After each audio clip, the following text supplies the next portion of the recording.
कार्यक्रम में मेरे साथ जुड़ रहे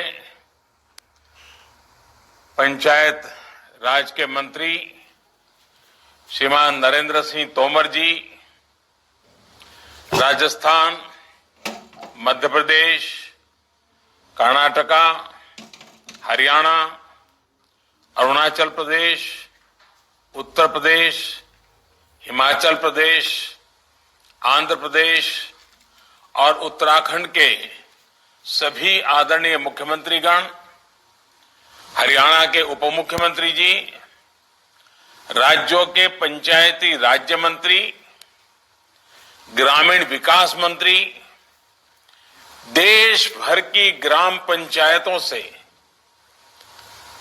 जुड़े सभी प्रतिनिधिगण और जैसा अभी नरेंद्र सिंह जी ने बताया कि करीब 5 करोड़ लोगों ने इस कार्यक्रम में जुड़ने के लिए रजिस्ट्री करवाई है। इतनी बड़ी तादाद में गांवों का इस कार्यक्रम में सहभागी होना अपने आप में ग्राम विकास की दिशा के जो कदम है उसे ताकत देता है। ऐसे सभी ये 5 करोड़ भाई बहनों को मेरा आदरपूर्वक नमस्कार। भाई और बहनों, पंचायती राज दिवस का ये दिन ग्रामीण भारत के नवनिर्माण के संकल्पों को दोहराने का एक महत्वपूर्ण अवसर होता है। ये दिन हमारी ग्राम पंचायतों के योगदान और उनके असाधारण कामों को देखने, समझने और उनकी सराहना करने का भी दिन है। अभी मुझे गांव के विकास में सराहनीय काम करने वाली पंचायतों को सम्मानित करने, उनको अवार्ड देने का अवसर मिला है। मैं आप सभी को पंचायती राज दिवस की अनेक अनेक शुभकामनाएं देता हूं। हाल में अनेक राज्यों में पंचायत चुनाव संपन्न हुए हैं और बहुत जगह चल भी रहे हैं। इसलिए आज हमारे साथ बहुत से नए साथी भी हैं। मैं सभी नए जनप्रतिनिधियों को भी बहुत बहुत शुभकामनाएं देता हूं। साथियों, आज गांव और गरीब को उसके घर का कानूनी दस्तावेज देने वाली बहुत ही बड़ी और अहम योजना स्वामित्व योजना को भी पूरे देश में लागू किया गया है। यह वर्ष जिन स्थानों पर यह योजना, पिछले वर्ष जिन स्थानों पर यह योजना प्रारंभ की गई, वहां के अनेक साथियों को प्रॉपर्टी कार्ड भी दिए गए हैं। इसके लिए भी इस काम में जुड़े हुए और समयबद्ध तरीके से आगे बढ़ाने का प्रयास करने वाले सभी साथियों का भी मैं बहुत बहुत अभिनंदन और शुभकामनाएं देता हूं। स्वामित्व योजना गांव और गरीब के आत्मविश्वास को, आपसी विश्वास को और विकास को नई गति देने वाली है।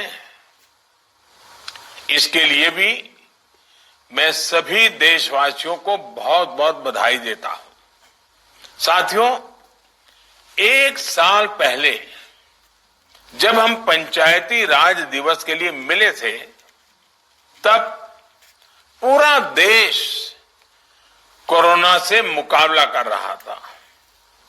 तब मैंने आप सभी से आग्रह किया था को गांव में पहुंचने से रोका, बल्कि गांव में जागरूकता पहुंचाने भी बहुत बड़ी भूमिका निभाई।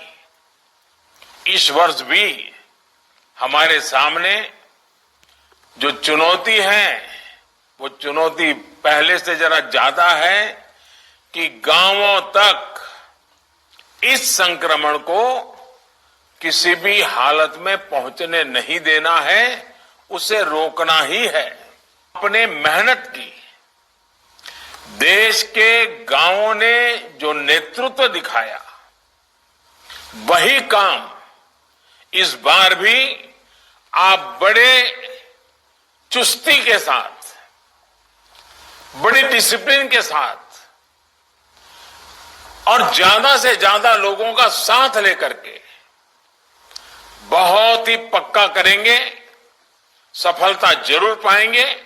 क्योंकि आपने पिछली बार किया था, अब 1 साल का अनुभव है, संकट के संबंध में ज्यादातर अब जानकारियां हैं, संकट से बचने के रास्तों के संबंध में जानकारी है। और इसलिए मुझे विश्वास है कि मेरे देश के, मेरे गांव के सारे लोग, गांव का नेतृत्व करने वाले लोग गांव में कोरोना को प्रवेश करने से रोकने में सफल होंगे और बहुत उत्तम तरीके से व्यवस्था भी करेंगे। गांव में हो, हमें ये सुनिश्चित करना होगा। इस बार तो हमारे पास वैक्सीन का एक सुरक्षा कवच है, इसलिए हमें सारी सावधानियों का पालन भी करना है और ये भी सुनिश्चित करना है कि गांव के हर एक व्यक्ति को वैक्सीन की दोनों डोज भी लगे। भारत सरकार अभी 45 आयु के ऊपर के हर व्यक्ति का मुफ्त टीकाकरण कर रही है, हिंदुस्तान के हर राज्य में कर रही है। अब 1 मई से 18 साल की उम्र से ऊपर के लोगों को टीका लगाने की प्रक्रिया शुरू होने वाली है। आप सभी साथियों के सहयोग से ही ये टीकाकरण अभियान सफल होगा।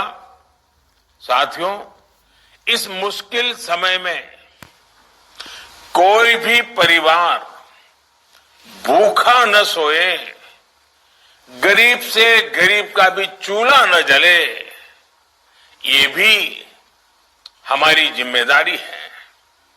कल ही भारत सरकार ने प्रधानमंत्री गरीब कल्याण योजना के तहत मुफ्त राशन देने की योजना को फिर से आगे बढ़ाया है। मई और जून के महीने में देश के हर गरीब को मुफ्त राशन मिलेगा।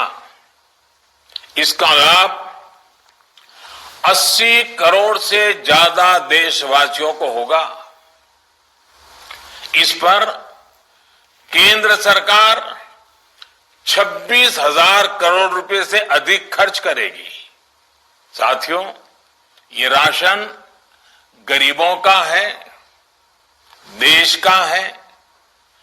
अन्न का हर दाना उस परिवार तक पहुंचे, तेजी से पहुंचे, समय पर पहुंचे, जिसको इसकी जरूरत है, ये सुनिश्चित करना भी हम सबका काम है। और मुझे विश्वास है कि राज्य सरकारें और पंचायत के हमारे साथी बखूबी इसको भी निभाएंगे।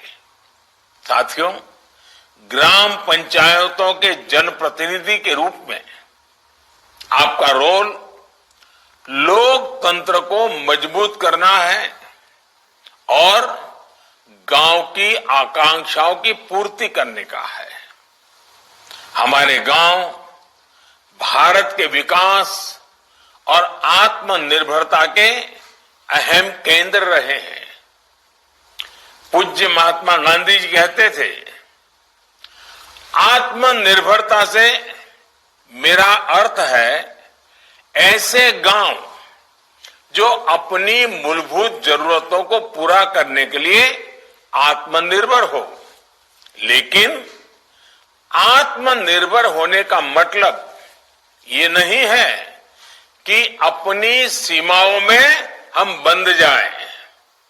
पूज्य बापू के विचार कितने स्पष्ट है।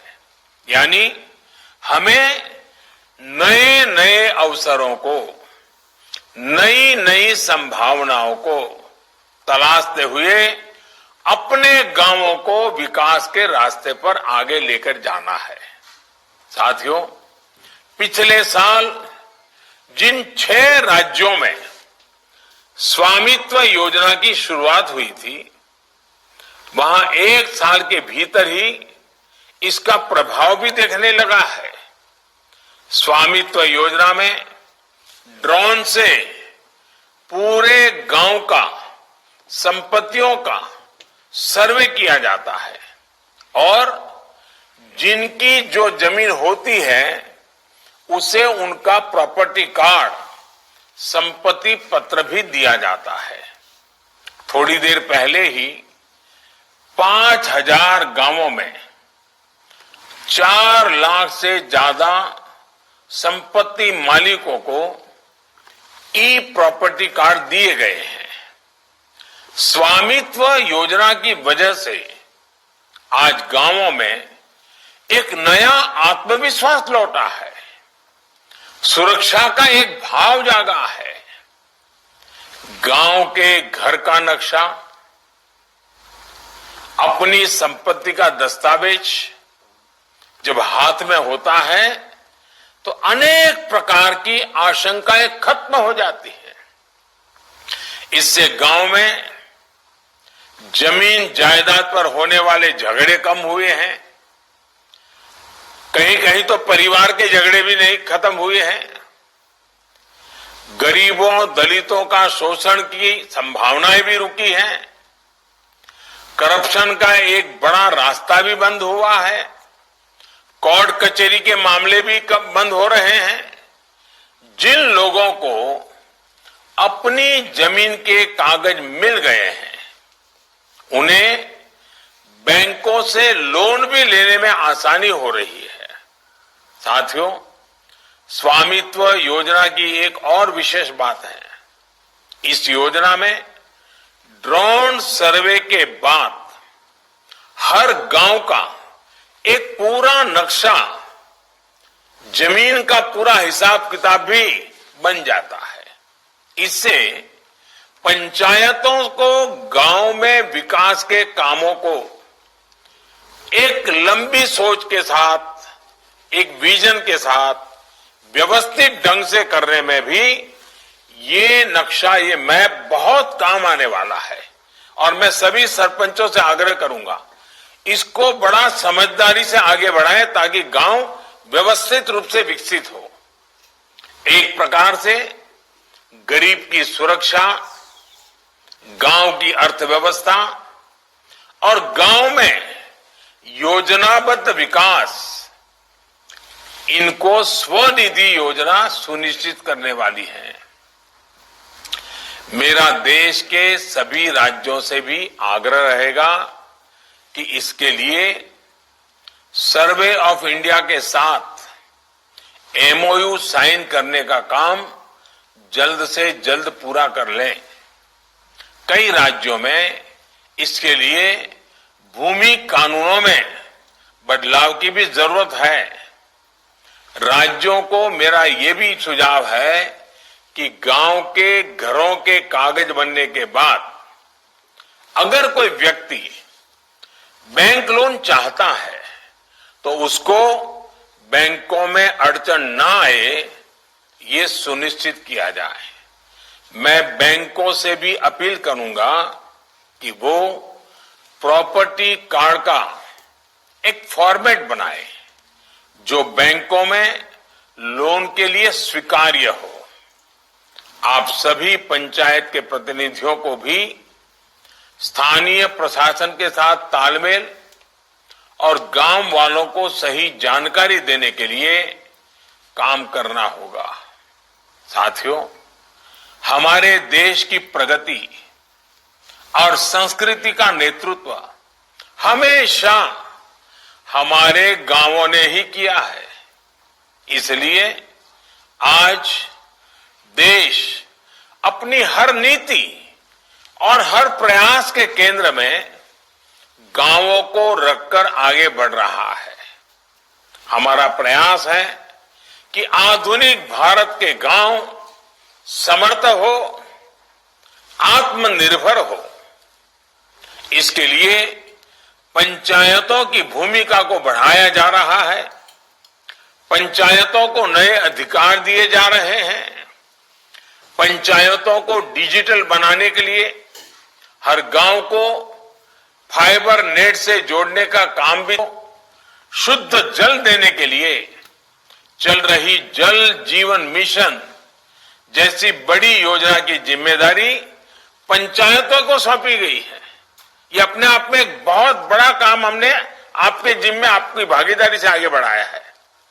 आज गांव में रोजगार से लेकर गरीब को पक्का घर देने तक का जो व्यापक अभियान केंद्र सरकार चला रही है, वो ग्राम पंचायतों के माध्यम से ही आगे बढ़ रहा है।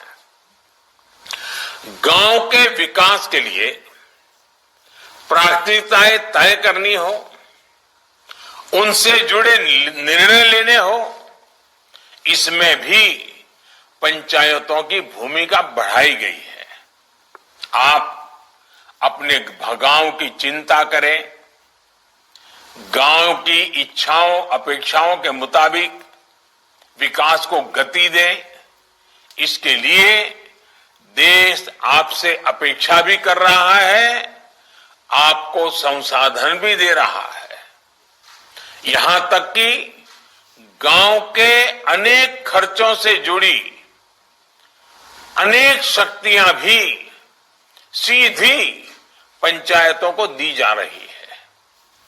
छोटी छोटी जरूरतों के लिए आपको सरकारी दफ्तरों में अब कम से कम जाना पड़े, इसकी चिंता कर रहे हैं। अब जैसे आज ही जो कैश इनाम, कैश प्राइज यहां दिए गए हैं, वो सीधे पंचायतों के बैंक अकाउंट में जमा किए गए हैं। साथियों, भारत सरकार ने 2.25 लाख करोड़ रुपए से ज्यादा की राशि ग्राम पंचायतों के हाथ में ही दी है। इतनी बड़ी धनराशि पंचायतों को इससे पहले कभी नहीं दी गई थी। इस पैसे से गांव में साफ सफाई से जुड़े कार्य, उसकी प्राथमिकता रखनी चाहिए। साफ पीने के पानी की व्यवस्था करने के लिए प्रयत्न करना चाहिए। स्वास्थ्य सेवाओं को बेहतर बनाने के लिए भरपूर प्रयास करना चाहिए। लेकिन जब गांव के विकास के लिए इतना पैसा जाएगा, इतने काम होंगे, तो अपने ग्रामवासी ये भी अपेक्षा करेंगे कि हर काम में पारदर्शिता होनी चाहिए। ये अपेक्षा आपसे ही है और आपसे ही की जाएगी। आपकी ही ये जिम्मेदारी होगी। इसके लिए पंचायती राज मंत्रालय ने ई ग्राम स्वराज के जरिए पेमेंट्स की ऑनलाइन व्यवस्था की है। जो भी पेमेंट होगा वो public finance management system PFMS इसके माध्यम से होगा। इसी तरह वर्ष में पारदर्शिता और जिम्मेदारी तय करने के लिए ऑनलाइन ऑडिट की व्यवस्था भी की गई है। मुझे खुशी है कि बड़ी संख्या में पंचायतें इस सिस्टम से जुड़ गई हैं। मैं देश के सभी पंचायत प्रधानों से अनुरोध करूंगा कि अगर आपकी पंचायत इस सिस्टम से नहीं जुड़ी है तो जल्द से जल्द आप इसमें जरूर जुड़ जाएं। साथियों, इस वर्ष हम आजादी के 75वें वर्ष में प्रवेश करने वाले हैं। हमारे सामने चुनौतियां जरूर है, लेकिन विकास का पहिया हमें तेज गति से आगे बढ़ाते रहना है। आप भी अपने गांव के विकास के लक्ष्य तय करें और तय समय सीमा में उन्हें पूरा करें। जैसे कि ग्राम सभा में आप स्वच्छता को लेकर, जल संरक्षण को लेकर, पोषण को लेकर, टीकाकरण को लेकर, शिक्षा को लेकर के एक अभियान शुरू कर सकते हैं। आप गांव के घरों में जल संरक्षण से जुड़े लक्ष्य तय कर सकते हैं। आपके गांव में ग्राउंड वाटर लेवल लक्ष्य तय कर सकते हैं। खेती को फर्टिलाइजर से मुक्त करना हो, केमिकल फर्टिलाइजर से, या फिर कम पानी में पैदा होने वाली अच्छी फसलों की तरफ गांव को आगे बढ़ाना हो, पर ड्रॉप मोर क्रॉप, एक एक बूंद पानी से मबलख पाक कैसे प्राप्त करें, इसके लिए भी आप काम कर सकते हैं। गांव के सभी बच्चे और विशेषकर बेटियां स्कूल जाएं, कोई भी बीच में पढ़ाई न छोड़े। आप सबको मिलकर ये जिम्मेदारी निभानी चाहिए। ऑनलाइन पढ़ाई को लेकर ग्राम पंचायत अपने स्तर पर किस प्रकार गरीब बच्चों की मदद कर सकती हैं, इसमें आप जरूर अपना योगदान दें।